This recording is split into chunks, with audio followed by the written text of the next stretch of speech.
Welcome to the 1958 Lawyer, the show for attorneys who know the old model isn't working anymore. The billable hour, the 12-hour day, the expensive office no one visits. Your hosts Ron Boxtaller and Clinton Ind are here to question all of that and more by exploring smarter, healthier, more flexible ways to run a law firm. No more burnout, no more outdated expectations, just real conversations with attorneys who are proving there's a better way. If you're ready to build a law firm that's profitable and livable, you're in the right place. Now here are your hosts, Ron and Clinton.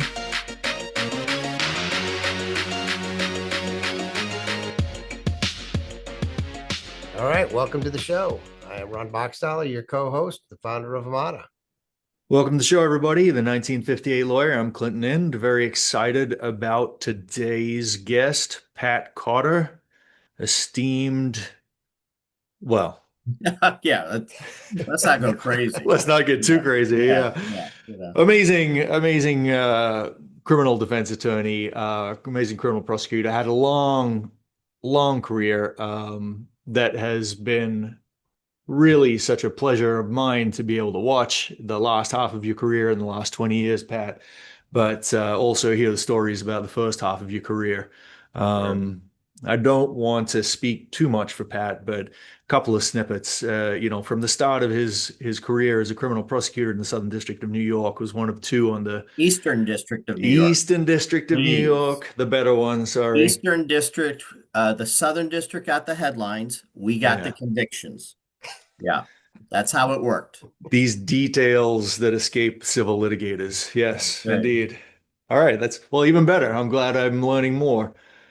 Got the conviction on John Gotti, and that just set off an esteemed career. Most recently, and I'll let you explain this one, Pat, you just represented a defendant who was being prosecuted alongside Michael Madigan, and as I understand it, you were the only one to get your guy off of the charges, something like that. The formal term is we beat it. There you go. No, I represent a guy named Mike McLean, who was co-defendant with ex-Speaker Madigan. And not to put too fine a point on it, we had a 4-month-long trial. And the jury was 11-1 to acquit my client on everything. Oof. And they convicted Mr. Madigan, I think, on 10 counts.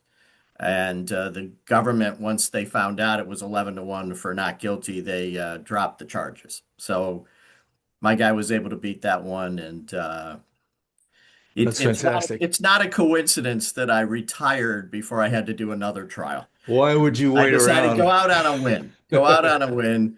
And besides, 4 months on trial is too long for an old man like me. So, yeah. I cannot imagine what that would be like. We had our last guest was talking a lot about a 3-week trial, and the longest trial I've ever done is 3 weeks with, a med mal trial, and the last guest was a med mal. 4 months is something that is beyond my comprehension. It was tough. Though the first federal trial I ever did went about 5 months. So but I was young. And it was different. Yeah, right. Didn't scare you out of the business. Yeah. And I was prosecuting. So that made a difference too. Right. That was a long time ago. Right. Well, I'm like I said, very happy to have you on the show. Thanks for coming. Really wanted to and say congratulations, obviously, for your recent retirement. I hope it doesn't sound like you're too bored yet, but not yet. Not yet. I'm working on being bored. I'm looking forward to being bored. Yeah, that's the goal, right? Yeah. So one of the things I wanted to discuss, Pat, is, I don't want to get too heavy in this call and this podcast, but, I was at your retirement party and you had some really amazing words about what you experienced, as a general notion of how you've lived your last 49 or 43 years as a lawyer. And you used words like finding the practice of law to be akin to or somewhere in the middle of truth and justice and advocacy. And there were some other really great words that I don't know if you prepared or just threw off the cuff, but at that moment in time, it kind of reminded me of why we kind of got into this in the first place. And and correct me anytime I'm getting something wrong here, but at the same time, we've also had discussions in the past and about the difficulty of the business of law, right? And how it's difficult sometimes to remember, why you got into it when you're grinding through hours, when you're trying to figure out,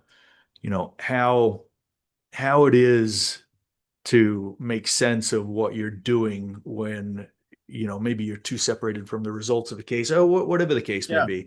Yeah. So I don't know, not to put you too much on the spot because we didn't rehearse this too much, but at the same time, I'd love some insight, I suppose, on how it is that you kind of kept that notion of truth and justice and advocacy and whatever else you said in order to kind of keep pushing you through those times when things were maybe, difficult. Yeah.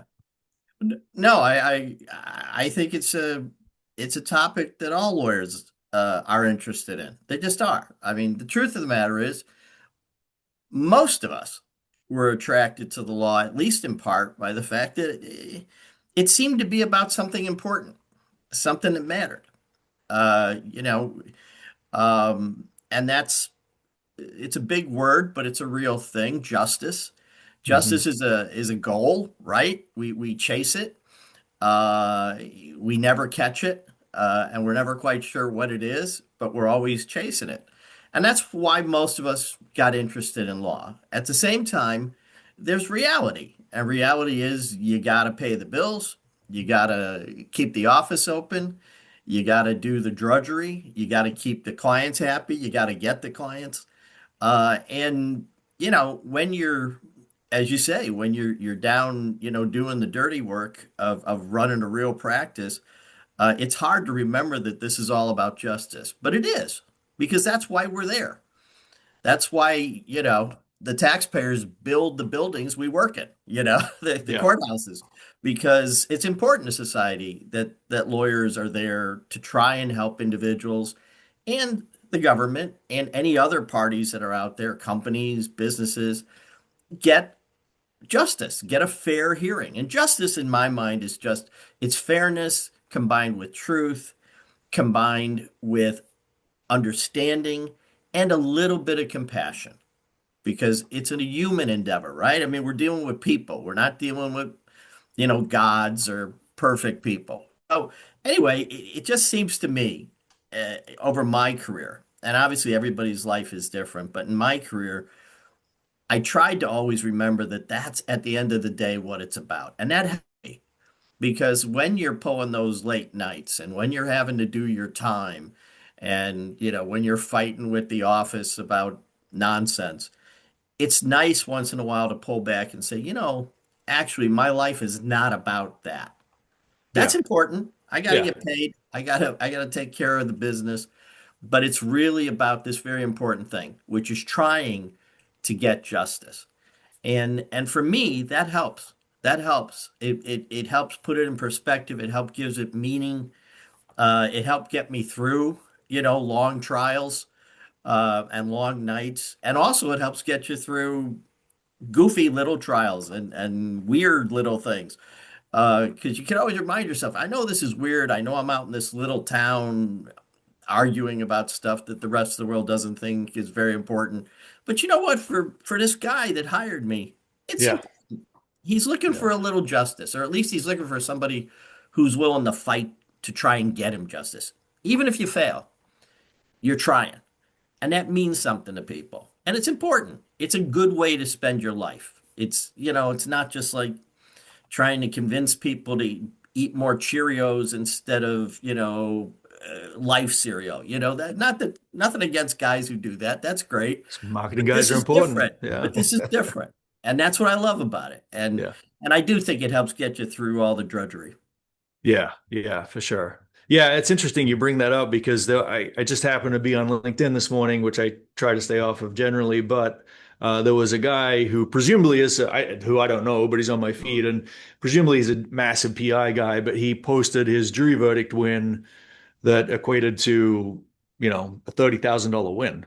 right? And it was a $60,000 verdict, $30,000 win because of comparative or contributory. And then, but his whole spiel was it was for this client, this was a big deal, right? Yeah. And they got their verdict and they got their justice. It's a big deal. Yeah. I mean, I've had clients, I started out my first job out of law school, I was a public defender in Brooklyn.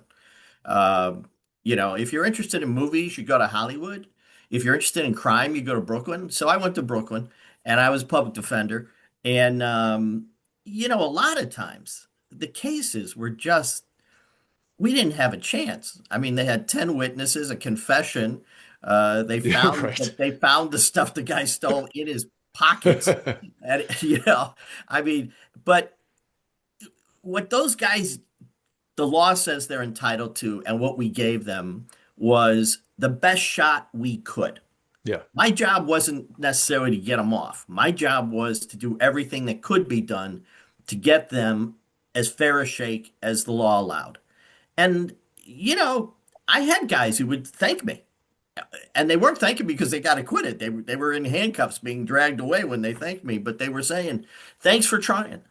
Thanks for trying. For once I felt like I kind of got a fair deal. I mean, I did the crime and I'm going to go to jail for it, but at least I got a fair trial. And at least I got a lawyer who gave a damn and tried. Yeah. And that's, that means a lot, particularly, at the end when it's, 43 years and you call it a day.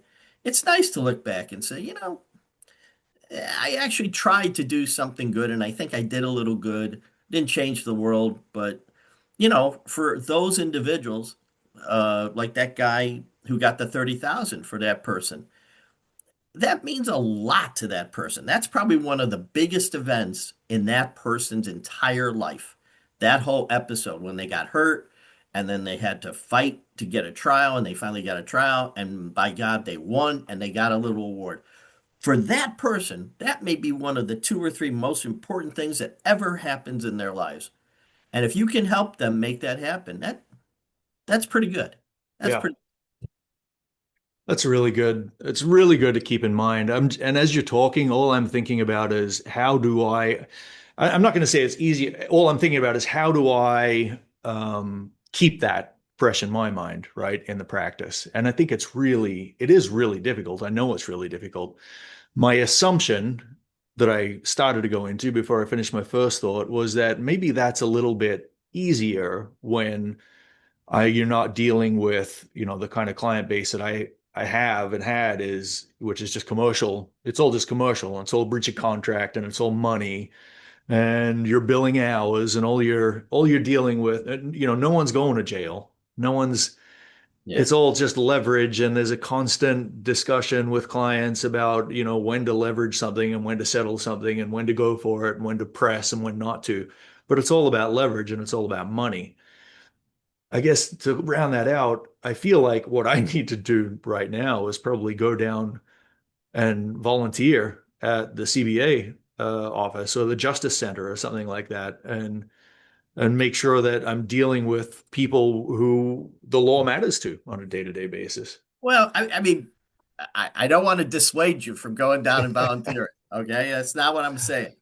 But you know what? I mean, yeah, it's money, Yeah, but there's real people behind the money. yeah, And what you're doing is you're trying to get them treated fairly. They come in and they say, I got in this deal with this guy or this company, and they're trying to, to use the Latin term, screw me over. And I need help. I don't want to let them get away with it. I'm not getting treated fairly. And you're in there fighting for them. There's always a person there. There's always a person. They may be way down. You can represent a big institution, but there's always a person at the bottom of it. yeah, And the point is that as lawyers, part of our job is to try and make this legal system, which we need as a society, so we're not, all out there with clubs beating each other on the head, trying to make it work as well as we can. It's yeah, incredibly flawed. It gets stuff wrong every day. There's biases and prejudices and advantages and disadvantages. We all know about that. But lawyers are supposed to be trying in whatever they do, whatever legal work they do, if it's writing up a will or a lease or anything, you're trying to make the whole system work as well as it can, which means as fair as it can. That's what most people mean when they say justice. I'd like a little fairness, please. I'd like to be treated fair. And what lawyers do is try and make that happen. That's our job. And it yeah, it's easier to see it when there's this guy sitting there saying, "For the love of God, keep me out of jail." Right, right. But it we're all part of trying to make this system fairer, better. And I think it's good work. I think it's a good way to spend your life. Obviously, it's the way I chose to spend my life. And it helps if you get a kick out of it. And you're having some laughs along the way and you're having some fun and it gets your juices flowing and you enjoy the challenges. But I'm with you. I mean, I can't count the number of times I was, sitting in my office or walking out of court saying, "This is it. This whole system's screwy. I'm gonna go get a better job," Yeah, yeah. But then you calm down. Maybe you take a little medicine over at the pub, and then you step back and you say, "No, actually, this is a good job. It's a good job. Today's a tough day, but this is a good job." Yeah. So, Yeah. And I got to Yeah. imagine you've seen a lot over a 3-year career, yeah. and the business has changed. You probably started with the secretarial pool. You know, most young attorneys wouldn't even know what that is at this point in time. So, Sure. yeah, how did you cope with all the changes as they came across? Just continuously seeing these changes and to what you see today. Yeah, it has changed tremendously. I tried my first case in 1982. No computers, no cell phones. It was a different world. No Windows And, 95. it just I don't even know how that works. yeah, no, it was just a very different word. Everything was paper. I remember as a young lawyer running down the street with an appeal brief in my hand at like 4:57 Right. because it was due by 5, and if you didn't get there by 5, you lost. And Yeah. in Chicago at the time, we had a deal where if they'd let you in the building, even if it was after 5, it was so old. The building was so old, they had transoms, which are those windows above old doors to allow for airflow, and they would leave the transom open. And if you took your brief and threw it through the transom, it would land on the floor in the office. And in the morning, the clerks would come in and they would pick up all the briefs on the floor and they would date stamp them before they moved the date stamp ahead Before of time. switching it over. So you That's you awesome. just get in. And I'm not going to admit to anything that would be improper, but I will say there were rumors that some lawyers had arrangements with the night staff at the courthouse to let them in late at night so they could throw their briefs over the transom. But Those are rumors. that's how old I am. All right, I know it's hard to believe I look so young, but uh, the fact of the matter is it has been a real challenge, and the thing about it is that as the technology and the methods advance, the change comes much faster. I think the Yeah. way I practiced law in 1982 was not that different than the way they were practicing law back in 1962. But the way I practiced in 82 was wildly different than the way we were practicing in 2002 and the way we're practicing now. The changes just come faster. They're more fundamental. The fact of the matter is you can't file anything in paper anymore unless you happen to be a prisoner in jail. Everything has to be electronic. You had to, even though I resisted it, you had to learn how to type and on a computer and file your own stuff electronically. I've always had a secretary. I will tell you, did until the last day I practiced. And that's because I always had very, very nice women secretaries who took pity on me because I was such an idiot. And they always took care of me from 1982 until 2026. Which is to say, a male secretary would have also taken pity on you as well. I I mean, the hope level so. of idiocy was Yeah. probably My level of idiocy was so compelling that I think any halfway decent human being would have taken pity on me and saved me. But no, the funny thing is, the biggest change I found is research. Hmm. When I started out, when I was a high school kid, I was a gopher boy for a lawyer on a solo practitioner on LaSalle Street, and I used to get him his lunch and stuff. But one of the things he did is he taught me how to shepherdize the case. And In shepherdizing, the books. yeah, it was the books. And it was Ugh. incredible. It was an incredibly complex system where to look up a case and learn its history and where it had been cited, you had to refer to sometimes five, six different books. It was crazy. But that was the system. And it had been the system since the 1900s at least.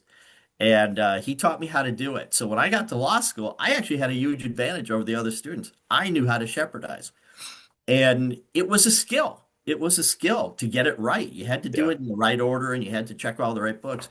And within a couple years of becoming a lawyer, it became meaningless. Yeah. And that skill that some people had sort of built their niche in the office on. Oh, he's the great researcher. He knows how to do everything. Bang, somebody brought a computer to work one day and that guy lost his whole gig. I mean, nobody needed him anymore because Right, you right. press a button. Um, but research has changed the business dramatically. The other big for criminal law, and I think this is true of all law, certainly litigation, the other major change that sticks out to me is the advent of email. Hmm. Email changed everything. Uh, when I was on the team that prosecuted John Gotti, the first day, his arraignment, we took all the evidence against him and it was part of my job. I put all the evidence on a little cart, a little two shelf cart, and we had the tapes, and we had some photos, and we had maybe a couple packs of paper. And I wheeled it over to the courtroom, and Mr. Gotti came in, and he had 20 lawyers at the time, and they all came in. And on the record, I said, Your Honor, at this time, I'm serving discovery on the defense. And I pushed the cart over to them, and I said, When the trial's over, I'd like my cart back. And they said, sure. That was And at the that was, arraignment, you said? This is at the arraignment? this is at the arraignment. And Okay. that was it. That was it. That was the universe we had to work with. And that's Huh. what they had to learn to try the case. And that's what I was going to try the case on. Email blew that world away. The last trial I did, I got over 3 million pieces of discovery. 3 million pieces. And it was mostly because of email and electronic document preservation, which of course didn't exist in the old days. Yeah. Um, if you didn't find the real piece of paper, you just didn't have Didn't that piece of exist. paper. That's the way it Yeah. was. Um, and that changed everything because it made it so expensive to litigate for anybody, even a big company. It's become so expensive to litigate, to plow through millions of pieces of discovery, that it changed the dynamic. It really changed the dynamic. And I think that's when people began really deciding that going to trial was just the last option. And in the criminal world, it made a huge difference because with so much paper, it became so much harder to defend people. And I'm old enough to remember where the case was mostly cross-examining the other guy's witnesses. Hmm. But today, it's sitting there and for hours having pieces of paper introduced, and they're not even pieces of paper. They're images on a screen, Yes. being introduced for hours and days on end. So that you're absolutely right, Ron. The technological revolutions have been enormous.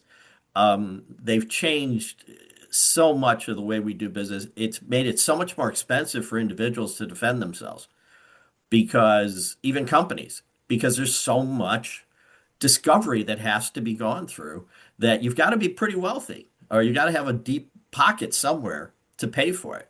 So you're right. It's changed a lot. It's been a challenge to an old fogey like me, but I'm like Blanche Dubois in a streetcar named Desire. I rely on the kindness of strangers and support staff, and they have helped me stay in the game for as long as I did. Which is where that understanding piece comes in, right? You have That's to have right. an Yeah. understanding. Yeah, right. Hey, ours is a human business. Yes. If you can't relate to that, if you can't figure out what that client needs from you and Yeah. wants you to be, they're not going to be your client very long. Yeah. And it's the same with a jury. It's the same with witnesses. It's a lot of figuring out human beings and what they want and what they're afraid of and what they're trying to do. So it's a very human business, even I, though it's now become so much, electronic data. well, I feel like though, I mean, that's a great way to close it out. I feel like because the one thing that seems to me that's consistent is the requirement if you're going to be a trial attorney, right? Or you're going to be Right. dealing with clients Right. If or you if you're going to be if you're litigating. face to face with the client, you got to be able to do that. Yeah. Yeah. And I feel like what I've kind of seen recently, talking about these technological advancements is, you may not have to, you can click a button to shepherdize now Yeah. on Lexus, and that's all well and good. But then you get this new thing where a computer program, ChatGPT, can write you a brief. Yeah. But the thing that's missing, and I don't know why this went away, it still blows my mind, is that diligence piece, right? Your diligence in shepherdizing when you were starting was much more difficult. And it's so much easier now, but along with the technology came this ignorance of the need to be diligent in your practice and to actually check that the case actually even exists or says what ChatGPT says it's going to say. I don't mean to blame ChatGPT. It's, any generative AI program seems to with the hallucinations, but the diligence of the lawyers has to remain. It has to be there. Oh, if anything, I think it's more. Yeah. It's more important now. In the old days, you know, frankly, we didn't cite as many cases because it was too hard to find them, right? You found the few cases you could find, and then it was time to go. You gotta move. Now people come in and they found 300 cases that are relevant, and it is so tempting to rely on ChatGPT. But what I was telling some younger lawyers not all that long ago is I said, look, ChatGPT is sort of, or AI, if you will, is really um, it's like that associate that gets hired right out of law school, and man, they're sharp. They're so sharp. And you say, "Oh, hey, Billy, go do some research on this question for me." And Billy comes back and he's billed 90 hours because he apparently doesn't sleep and doesn't even eat. He just works. And Billy comes and he presents you with this wonderful research paper. And the temptation for old lawyers like me has always been, well, Billy's really smart. Billy wrote this. I'm just going to sign my name. I'm Yeah. done. I'm going golfing, I right? don't want to replicate 90 Right, hours. right. I Right. ain't Yeah. gonna, I just don't want to work that hard because Billy's young and smarter than me. You can't do that Yeah. because if you did, even in the old days, if you did that, you get burned Yeah. because Billy's young and Billy makes mistakes and Billy sometimes doesn't really understand the way this works. And I saw guys even in the old days get burned bad, real bad. And today we see a lot of guys getting burned bad by AI. But you're right. The key word is diligence. You've got to check it. You can't just assume that because AI gave it to you or Bright Billy that it's true and that it's accurate and it's actually what you want. You got to do the work. You got to do the work. And I am so glad I came along pretty much after AI because I know as a young guy, I would have been very tempted to be Oh, lazy. for I sure. would have been Oh, super tempted to this be is the lazy. best argument ever. And there's Right, six right. cases. Why would Oh my I? God. Why look at the gift horse in a mouth? I mean, AI Right. has done all my work for me, Yeah. and I'm so glad I didn't have to face that temptation. But yeah, I think it's a huge issue, and I think lawyers are gonna have to reset their minds to realize that just because something looks good doesn't mean it is good, and Yeah. that if anything, AI it hasn't really relieved them of work. It's just changed the work. It gives you a very good start.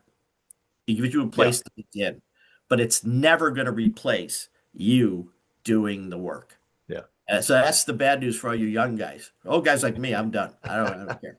But anyway, Well, I'm very jealous of you being done, and I really appreciate you coming on. Tell me though, I think when we talked last, which wasn't that long ago, what was the thing you were most excited about right now? It's no deadlines. Is that no it? deadlines. No No deadlines. I deadlines. only have one rule for whatever I do next. No more deadlines. I've had Right. deadlines since high school. They reached a new height in law school. And for the rest of my 43 years of practice, I had judges constantly setting deadlines for me. And I had to live and die by those deadlines. They determined, when I could go home. They determined when I could take a vacation. They could determine when I took my wife out. They determined everything, and I had to live with them, and we all live with them. And I've decided in my retirement, I refuse to get involved in anything that involves deadlines. The next time I see your wife, I'm going to make sure that whatever honey-do list she's created does not have a to be done by That's right. beside No it. deadlines. It's just going to be out. It's just going to be, hey, if you want to do it, then do it. If you Yeah, know, it's floating in the universe. You can pick it up if you feel like it, whenever you feel like it. I can live with that. yeah, I'll But talk to her. That yeah, sounds good. no more deadlines. No more deadlines. Pat, as we wind down, a lot of younger attorneys listening. We'd like any words of wisdom. You clearly enjoyed your career as an attorney. Quite often I hear people talk about I'm a recovering attorney, which is a little frustrating. So Yeah. we don't want to hear too many of those things. So what kind of input or advice can you give these young attorneys? I'd say don't forget how cool it is that we get to do this. It is a business, but it's a privilege. We get to go into a courtroom and we get to stand up and say, Pat Cotter for the defense, or Pat Cotter for the government, or Pat Cotter for the ABC Corporation. That's huge. When you were a kid thinking about being a lawyer, you used to dream about those moments, and now they're happening. Don't ever lose how cool it is what we do. It is a huge privilege to be able to use our court system to try and get what your client needs or wants, and to do it not just like some sort of hired gun. That's a horrible image for lawyers. You're not a hired gun. You're a professional who lives by a code. I always like the idea of the samurai. The samurai lived by a code. They would do what they could for their master, but they would do it according to the code. And if they couldn't do it by the code, guess what? They didn't do it. And because of that, they had pride. They had honor. And lawyers can have honor and pride if we do it the right way. But it is so cool to do what we do. And just don't ever lose that realization, because I guarantee you the first time you walked into court, it was pretty exciting. It was pretty cool. Don't ever forget that. You should feel that way a little bit every time you walk in. And if you do that, you will at the end, however long you practice, I think at the end, you'll feel good about what you did. Not just, yeah, I made a living and all that, but man, it was really cool what I did, what I spent my life doing. It was important. It helped people. It did something for society. And God damn, I enjoyed it. So That's awesome. that's my advice to you. Enjoy it for all the right reasons. That's awesome. Pat, thank you so much. Thank you for your time. Congratulations.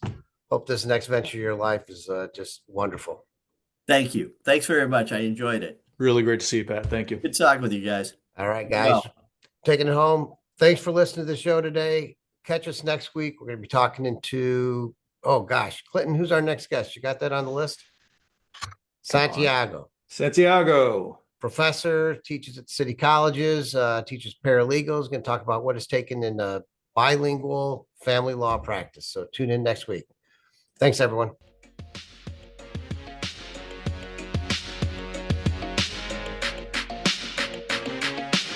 Thanks for listening to the 1958 Lawyer. If you like the show, tell a friend, and please subscribe, rate, and review us on Apple, Spotify, or wherever you get your podcasts. If you'd like to hear more about Ron, Clinton, or Amata, go to amataoffices.com. That's amataoffices.com. All the links are also in the show notes.